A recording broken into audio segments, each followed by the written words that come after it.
Hello all, welcome to my YouTube channel. My name is Dr. Lucy Verway and I'm a clinical psychologist, and this YouTube channel is addressing all things to do with mental illness, mental health treatment, and also drawing upon the teachings of the Quran and the Islamic religion in ways that can help us to understand our mental health difficulties and draw meaning from the things that we struggle with, and also form a part of our healing journey. My passion and my focus has always been inspired by the Quran and by the teachings, and how that can inform our understanding of mental health and mental health treatment. And when I look at my own personal journey, I embraced Islam in 1997, and at that time many Muslims around at that time were saying things to me like, Muslims don't need psychologists, and Muslims don't need mental health treatment. People used to say to me that if you're a Muslim now and you want to become a psychologist, there's not going to be any demand for Muslim psychologists in the community.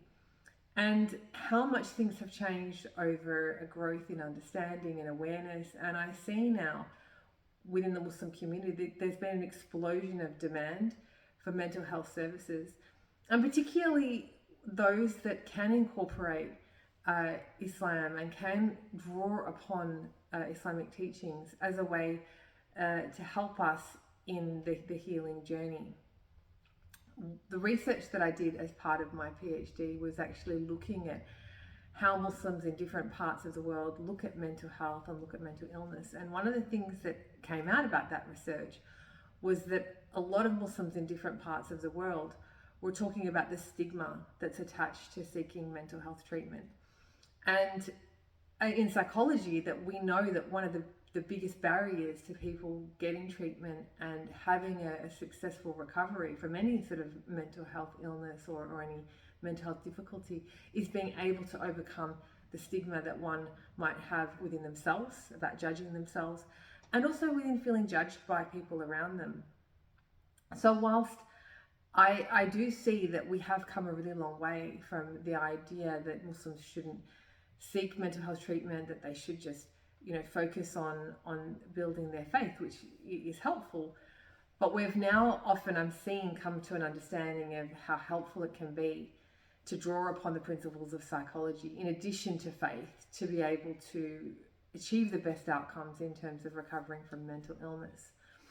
When I look at the early days when I first embraced Islam, there was huge amounts of negativity, and I used to hear people say things like, there's no such thing as depression, there's only weakness of faith.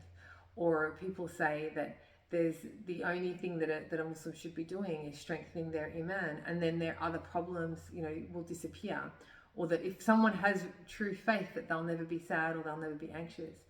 And what a lot of people are realizing is this is not entirely true, that whilst we can draw upon Quranic teachings and we can draw upon faith to strengthen us, but what a lot of Muslims are realizing is that struggling with mental illness or difficulties and seeking help from a psychologist isn't a reflection of weakness of faith.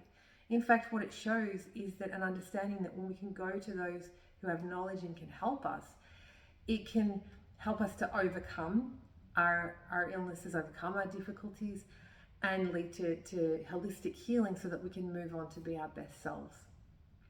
I'm fascinated by Islamic history, and particularly when we look at how the early Muslims were responding to mental illness and mental health treatment. And a lot of Muslims don't know that the Muslim civilizations were among the first to establish the first psychiatric hospitals in the world. And these were done in the early centuries in Baghdad in Iraq, and also in Cairo in Egypt. And these hospitals were established on client-centered care, on a holistic approach to healing. Many of these psychiatric hospitals were established with gardens, and they were in the middle of cities, so that patients could feel a part of the community. That they often focused on nutrition and holistic approaches to developing a person's health and well-being, and also understanding people's personal histories and what's gone on in their life to cause them to then struggle at that certain point. And it was a very compassionate and client-centered approach. And when I look at how far we've come and some of the negativity or some of the resistance to mental health treatment, that I look and think that us now as a community increasingly recognising the importance of knowledge and access to treatment, in a way it's actually going back to our original roots of those early Muslims that understood the importance of having a compassionate, client-centered, integrated, holistic approach.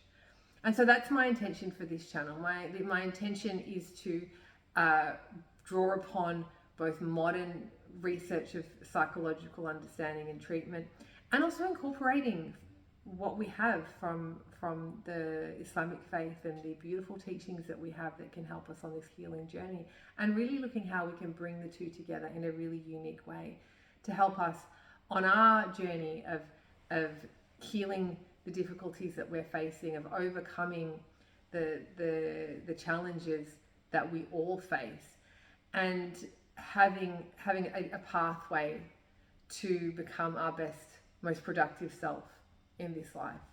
So thank you for listening. I appreciate your time and attention. Wishing you love and light and peace in your life. Thank you for your attention.